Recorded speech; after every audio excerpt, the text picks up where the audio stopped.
The Zirathans came without warning, their ships emerging from the void like shadows tearing across the stars. On Earth, the invasion unfolded with cold efficiency.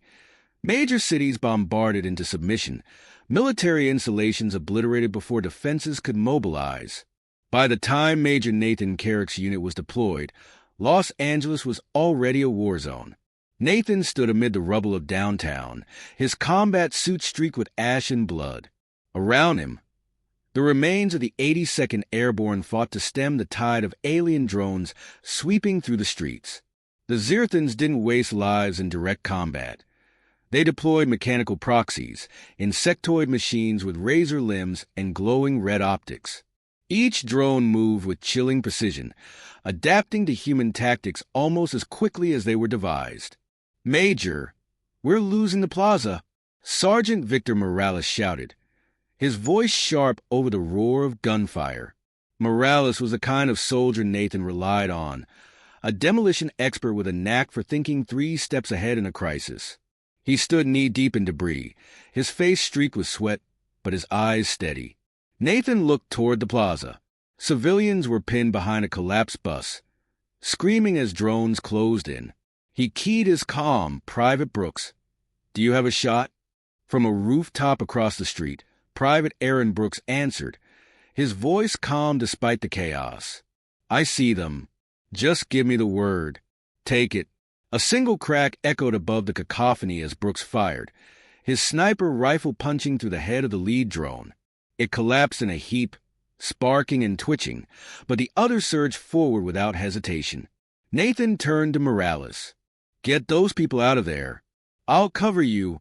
Morales nodded and sprinted toward the trapped civilians, his bulky frame moving with surprising speed.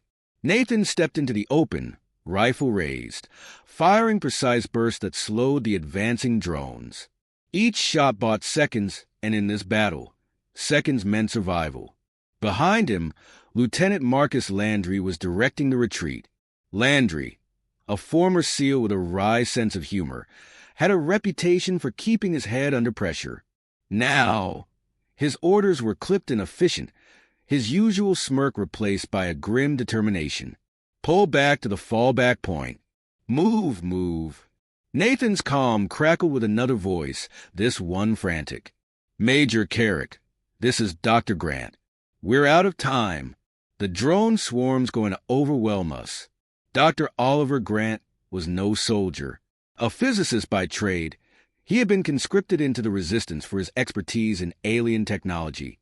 Now, he was holed up in a makeshift lab a few blocks away, frantically working to reverse engineer a captured Zirathan device. "We hold the line," Nathan replied. "Whatever you're working on, it needs to be ready now." Grant's voice wavered. "I'm trying, but without more power. This thing is just a glorified paperweight." Nathan swore under his breath. "Landry, we need a distraction. Ideas." Landry glanced at the remains of a gas station nearby. "How big of a distraction?" "Big enough to buy Grant some time." Landry nodded, already moving. Morales returned, pulling the last civilian to safety, and Nathan gave the order. "All units, fall back to the lab.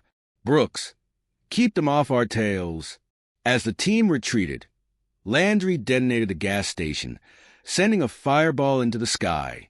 The explosion momentarily disoriented the drones, but Nathan knew it wouldn't last. The Zirathans weren't just advanced. They were relentless. The lab was little more than a reinforced basement, lit by flickering fluorescence. Grant was hunched over a workbench, surrounded by alien components. Morales dropped into a chair, his breath ragged. "Doc, tell me you've got something." Grant looked up, his face pale but resolute. "I think I've figured out how their shielding works. If I can replicate the energy signature, we might be able to pierce it." Nathan stepped closer. "How long?" "Hours, maybe. Days if I can't stabilize the—" "We don't have hours." Nathan's voice was firm, but not unkind. "We need a solution now." Grant hesitated, then nodded. "I can rig a prototype, but it'll be unstable. One shot and it's done." "One shot's all we need," Nathan said. The drones were closing in, their metallic screeches echoing through the streets. Brooks's voice came over the comm. They're at the perimeter. I can slow them, but they're adapting. Nathan looked at his team. Morales was reloading his rifle, his hands steady despite the tension. Landry was checking the charges on his grenades, muttering to himself. Grant was furiously connecting wires, sweat dripping onto the workbench. And Brooks, perched on a rooftop somewhere, was fighting to keep the drones at bay.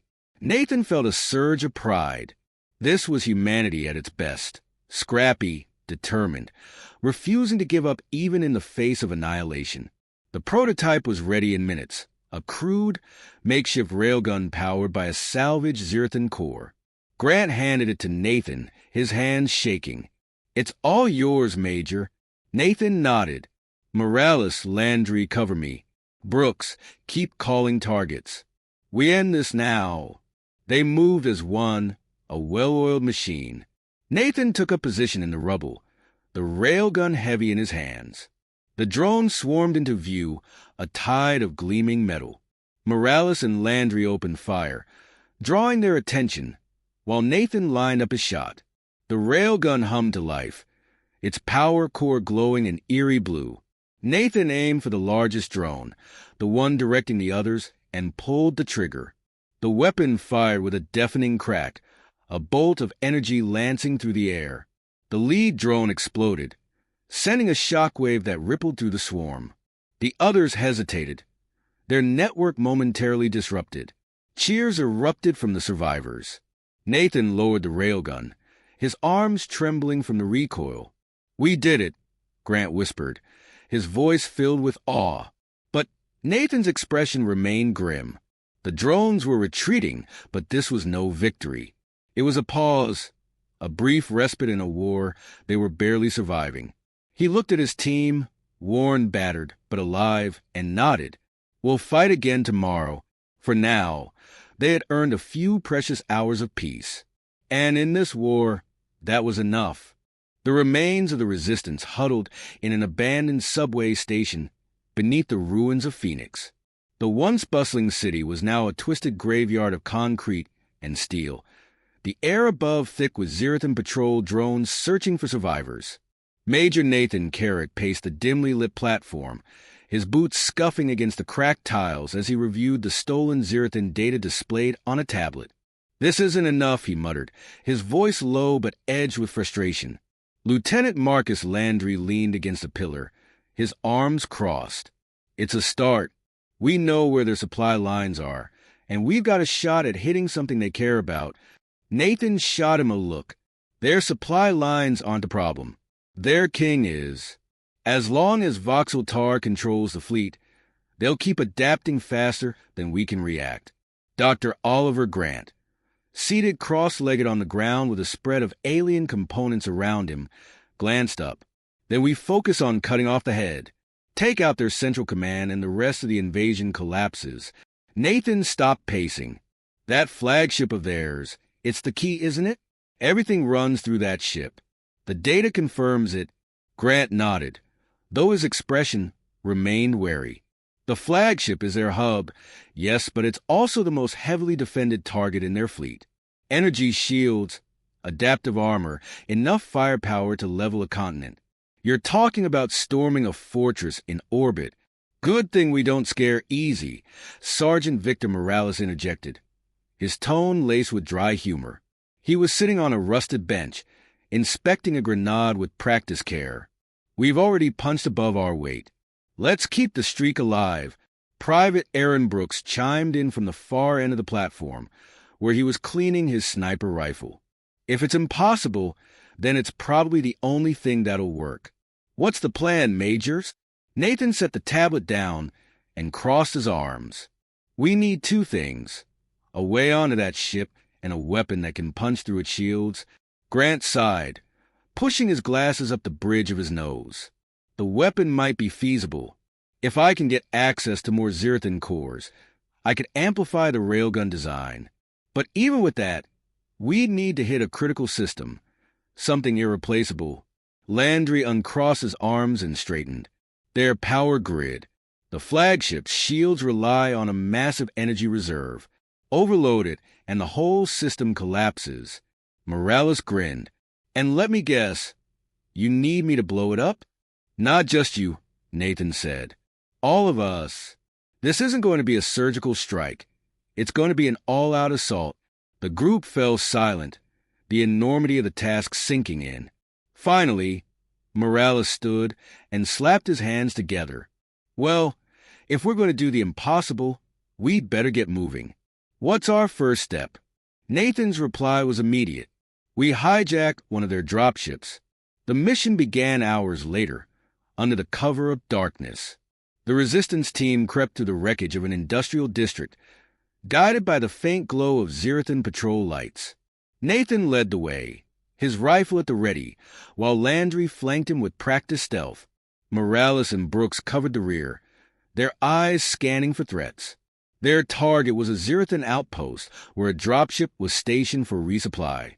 The outpost bristled with alien defenses, turrets that tracked movement with eerie precision, drones patrolling in tight formations, and Zerothan soldiers clad in shimmering armor that refracted light.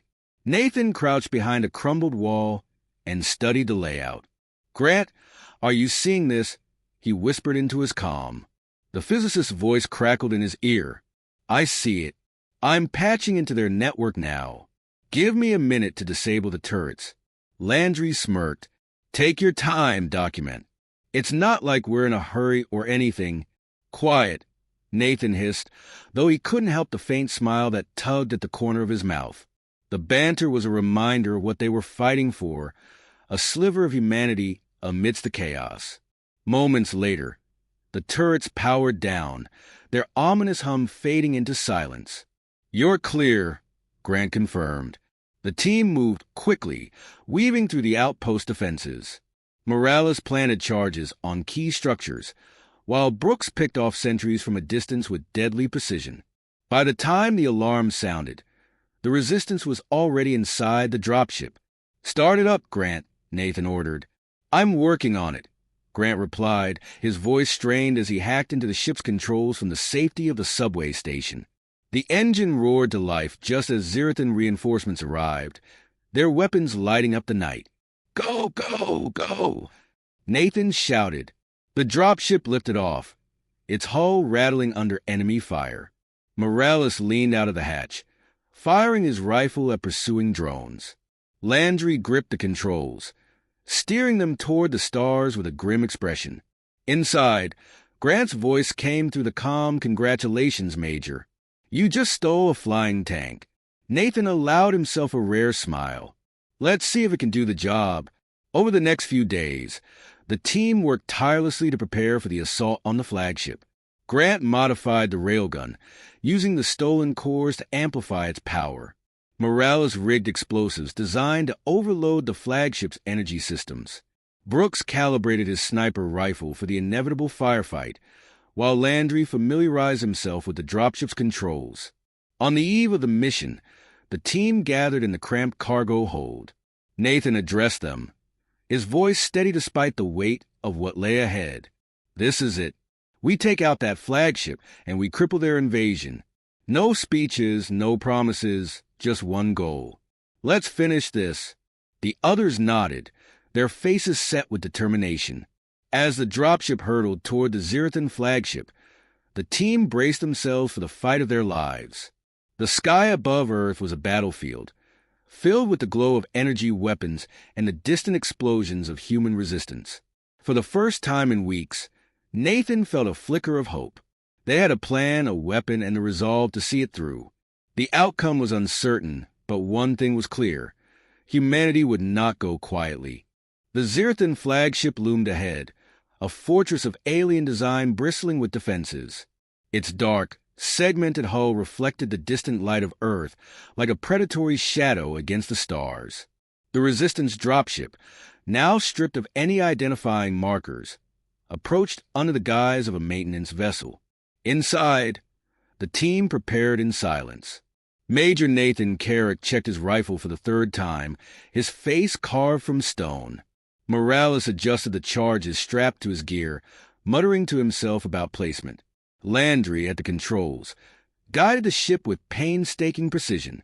Grant sat in a corner, his tablet glowing as he monitored their stolen access codes, and Brooks rested against the wall, his sniper rifle cradled in his arms like a sacred relic. Grant broke the silence. "We've got one shot at this. If they catch on—" "They won't," Nathan interrupted, his voice firm. "Focus on the task. Everyone knows their role." Landry smirked, though the tension in his eyes betrayed his unease. "Let's just hope these codes hold. I'd rather not find out what their boarding protocols look like." The dropship shuddered as it entered the flagship's docking bay. Nathan stood, his boots clanging against the metal floor. "This is it. No second chances. Grant, you stick with me. Morales, Landry, you're on the core. Brooks, cover us from above." They moved swiftly, exiting the dropship and blending into the bustling activity of the hangar. Zirathan drones flitted past, their mechanical limbs carrying equipment and weapons. The few organic soldiers present moved with an otherworldly grace, their pale, chitin-like armor making them seem like specters in the dim light. Nathan led the way, his posture unyielding as if he belonged among the alien ranks. Grant walked beside him, his tablet discreetly tucked under his arm as he scanned for vulnerabilities. The rest of the team split off, heading toward the power core buried deep within the ship. The journey to the bridge was agonizingly slow. Every step felt like an eternity, every glance from a Zirathan soldier a potential threat. But Grant's stolen codes held, and the team passed through checkpoints unchallenged. When they finally reached the bridge, Nathan paused outside the massive doors. Grant worked furiously at his tablet, bypassing the final security protocols. "Hurry up," Nathan whispered, his voice taut. "I'm going as fast as I can," Grant hissed back, his fingers flying across the screen. The doors hissed open, revealing the nerve center of the flagship. The bridge was a cavernous chamber filled with glowing panels and holographic displays. At its center stood Voxeltar, the Zirathan king, his towering form encased in ornate armor that shimmered like oil on water. His elongated features twisted in a mix of disdain and curiosity as he turned to face the intruders. Nathan raised his rifle. "Grant, start the upload." Voxeltar's voice resonated, a deep, guttural tone that seemed to bypass the ears and sink directly into the mind. "Fools, your defiance is admirable, but it changes nothing. Your species is doomed." "Funny," Nathan shot back. "I was about to say the same thing." Grant connected his tablet to the central console, initiating a virus designed to disable the flagship systems. Alarms blared as Zirathan soldiers poured into the bridge, their weapons firing in bursts of searing light. Nathan dove for cover, returning fire with precision. Brooks's voice crackled over the comm, "Got eyes on the bridge." Taking the shot, a sniper round punched through the head of a Zirathan officer, scattering the advancing troops. Meanwhile, Morales and Landry reached the power core, a massive, pulsating structure that bathed the chamber in an eerie blue glow. Morales set the charges, his hands steady despite the chaos. "Charges are set," Morales reported. "Just give the word." "Hold position," Nathan ordered, his voice tight as he exchanged fire with the Zirathans. "Grant, how's that upload?" "Almost there," Grant shouted, ducking as an energy blast sizzled past him. Voxeltar advanced, his imposing figure shrugging off incoming fire as if it were a mere inconvenience. He raised one clawed hand, and a wave of energy sent Nathan crashing into a console. "You cannot win," Voxeltar growled, his voice dripping with contempt. Nathan pushed himself up, blood trickling from a gash on his forehead. "Maybe not," he said, leveling his rifle. "But we can make sure you lose." The upload completed with a triumphant beep. Grant grinned despite himself. "It's done. The flagship's defenses are down." Nathan keyed his comm Morales below it. The charges detonated, and the power core erupted in a blinding explosion. The bridge shook violently as systems failed and lights flickered. Voxeltar stumbled, his armor sparking as the ship's shields collapsed. Nathan seized the moment, lunging forward and driving his combat knife into the Zirathan king's chest. Voxeltar roared, his voice a thunderous cacophony, before collapsing in a heap. "Time to go," Nathan shouted, pulling Grant to his feet. The team regrouped at the docking bay, fighting their way through panicked Zirathans and malfunctioning drones. Landry piloted the dropship out of the flagship, just as its structure began to tear apart. From the safety of space, they watched as the flagship disintegrated in a brilliant cascade of explosions. Cheers erupted in the cabin, but Nathan remained silent, his eyes fixed on the dying embers of their enemy's fortress. It wasn't just a victory, it was a message. Humanity wasn't simply fighting for survival. They were fighting to win,